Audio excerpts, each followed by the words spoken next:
tendency for financial journalists in this country is to be far too close to the institutions they're writing about, and to basically often just give the party line, to be easily swayed by spin doctors or whatever, and not to do hard-edged investigations into what the banks, insurance companies, fund management companies, etc. are doing. This is a serious problem, and actually it's, they're letting down their readers by taking this approach. But it's a bit difficult to dish the dirt on someone when they're whining and dining you. Well, that's the trouble.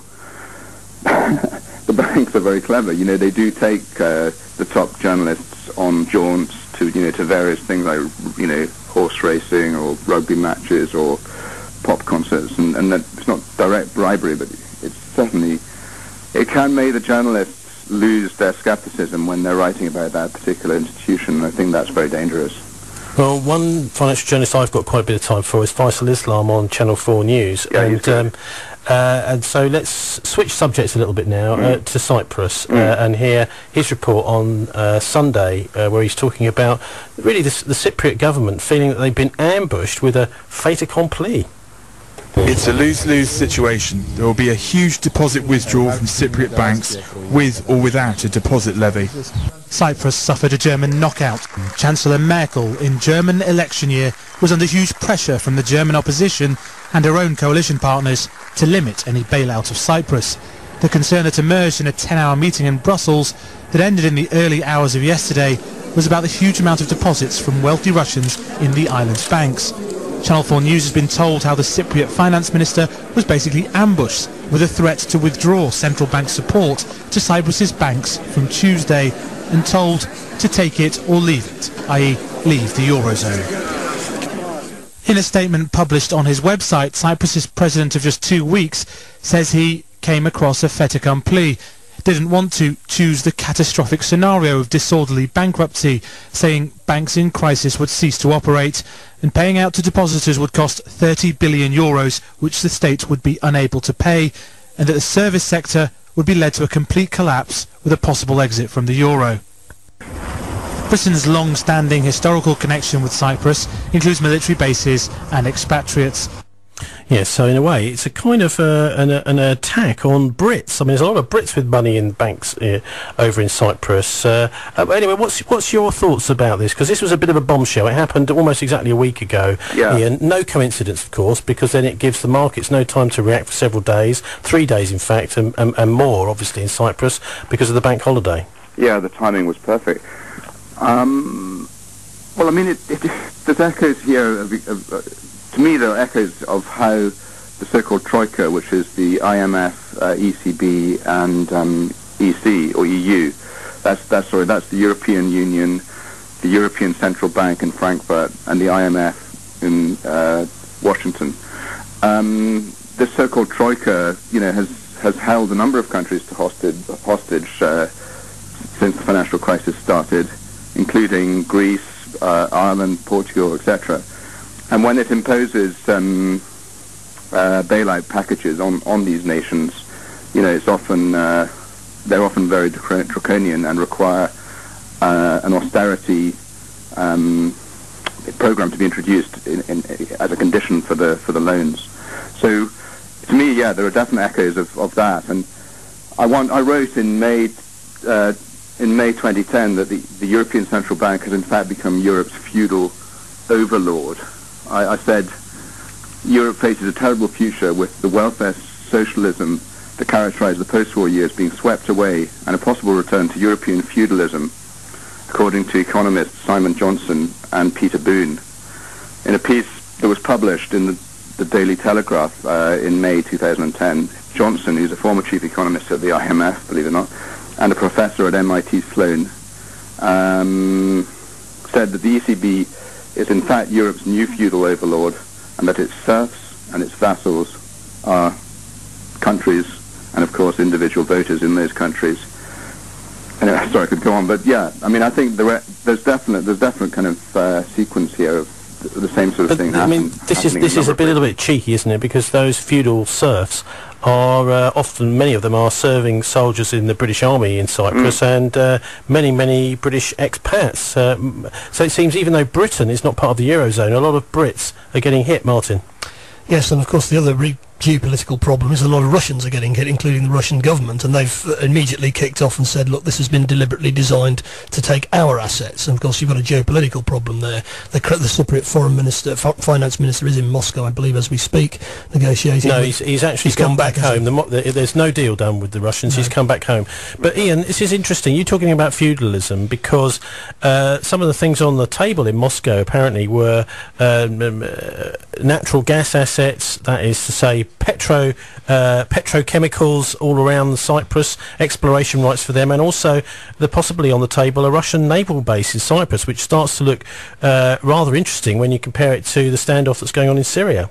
Yeah, well, I guess it's sort of like quid pro quo, you know, we'll help you provided you basically become our servants kind of thing, because presumably a country like Cyprus is now totally on its knees and is going to be totally dependent for its survival on some sort of bailout, otherwise it will actually go bust.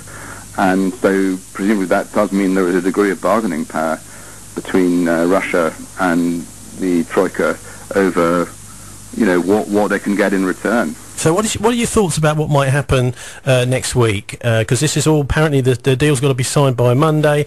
If there is no deal, is it feasible for Cyprus to come out of the euro? It's such a small country. I mean, someone was saying the other day it's like smaller than Detroit, and this was an American commentator, and they were claiming, you know, why could it have any macro impact if it's such a small place? But to be honest, I don't really know. I haven't been focusing on looking at Cyprus that closely because I've been doing some other stuff this week. So I don't know. I mean, I guess if they do come out of the euro, it's going to be pretty grim.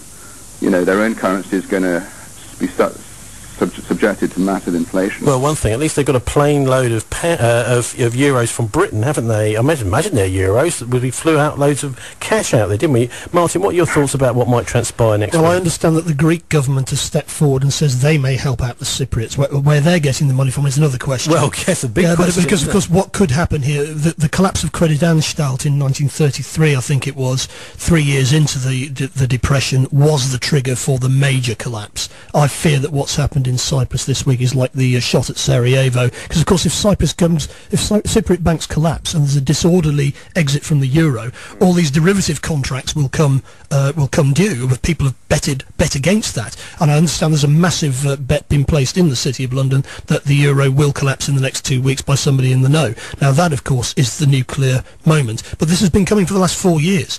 I mean, we've been living in a fool's paradise for 4 years, presuming that they can carry on doing what they've been doing forever, and it won't have consequences. And the consequences somewhere is going to be the straw that breaks the camel's back, and it could well be Cyprus. If there is a disorderly collapse of banks in Cyprus, obviously it's going to be really nasty for the Cypriots, but what's going to be the knock-on effect? Well, lots of British banks will have bet on various aspects of this. I mean, you know, they'll have bet, you know, the people take out these credit default swaps against, you know, things that may happen. So they'll have bet that if Cyprus exits the euro, they will get paid, except they won't get paid because their counterparties will not have the money. Everybody will be chasing after their counterparties, nobody will be able to find them, and the derivatives market is massively bigger than the official banking system, and it will just swamp it in one go. It'll just be a bang.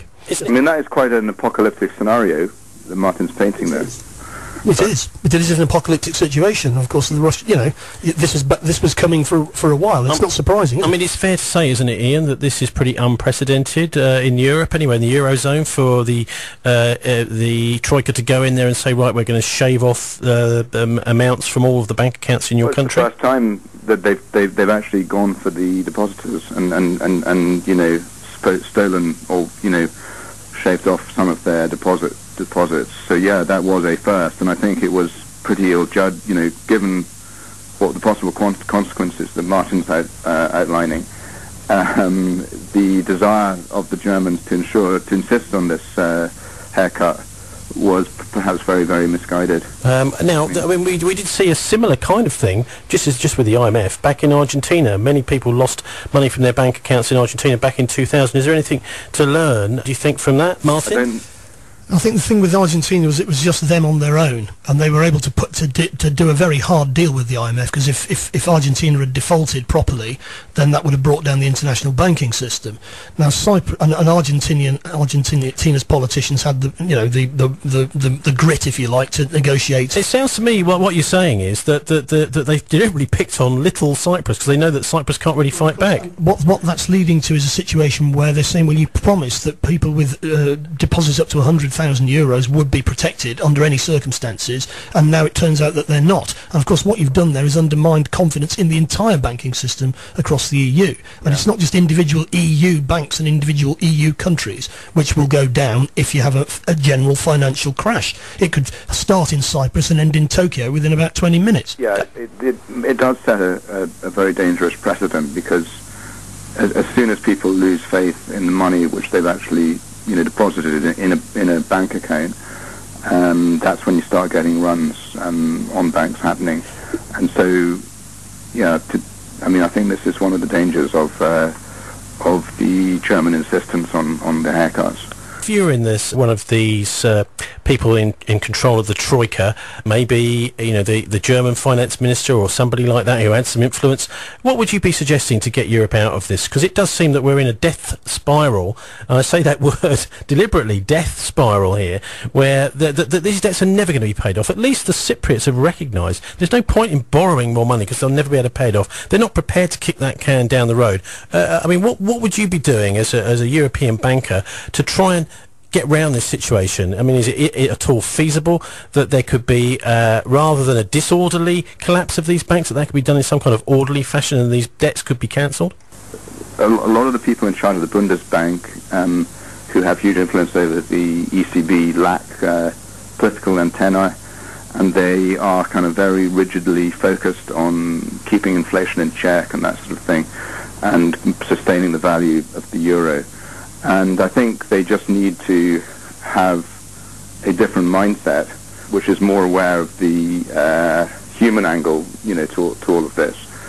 But yeah, it is difficult. I mean, basically, the euro, with the benefit of hindsight, has been a disaster, and it's enabled a lot of the so-called peripheral nations, or the Club Med nations, sometimes called, to basically build up far more debt than they could service, because there was this common assumption that if they did ever get into trouble, dear old Germany would come to their rescue. Rather than stab them in the back. Yeah, there was quite a difference. There was that assumption during the good years, or so-called good years, or the credit bubble years of from 1999 through to 2008. But yeah, now Germany's coming to stab them in the back, and it's not the right approach. But the overall thing is there's a lot of debt which presumably does need to be repaid. So you got to find ways. The Cypriots are saying that we recognise we will never be able to repay this. The Cypriots have said we will never be able to repay this debt. So we need to have I suppose we're talking about another little island, aren't we, up in the north of the Atlantic, Iceland? That kind of attitude. Yeah, well, maybe the Icelandics had the right approach of just defaulting and then making the most of the fallout, and they seem to have had a far better recovery than almost any other of the seriously affected nations. In a way, this comes back to what we were talking about earlier about arrests as well, isn't it? Yeah. Well, obviously the Cypriots can't do that unless they leave the euro, so they have to leave the euro first, and then they'd have to see if they could pursue an Icelandic solution. Sorry, what's the arrest got to do with it? Well, I was just saying that, that's what we were talking earlier on about, arrests within the Eurozone, at least in the City of London too. So, I mean, that seems to have worked for the Icelandics. And of course, yeah. Yeah, and actually Nigeria, I don't know how well it's worked in Nigeria, but they arrested about, and imprisoned about 100 of the chief executives and other top directors of their banks in the wake of the banking crisis of 2008. And I don't know how well or badly that's impacted on their banking sector. But yeah, arrests, they definitely are, if there is crime, and there is strong evidence to suggest that there was quite widespread crime, libel is probably just the thin end of the wedge, then I think it's essential that the people get arrested, prosecuted, tried, and then jailed if appropriate. Okay, Ian Fraser, former National Newspaper finance editor, and your blog is at ianfraser.org. Thanks very much for joining us on Drive Time tonight. Okay, having me. Drive Time on BCFM 93.2.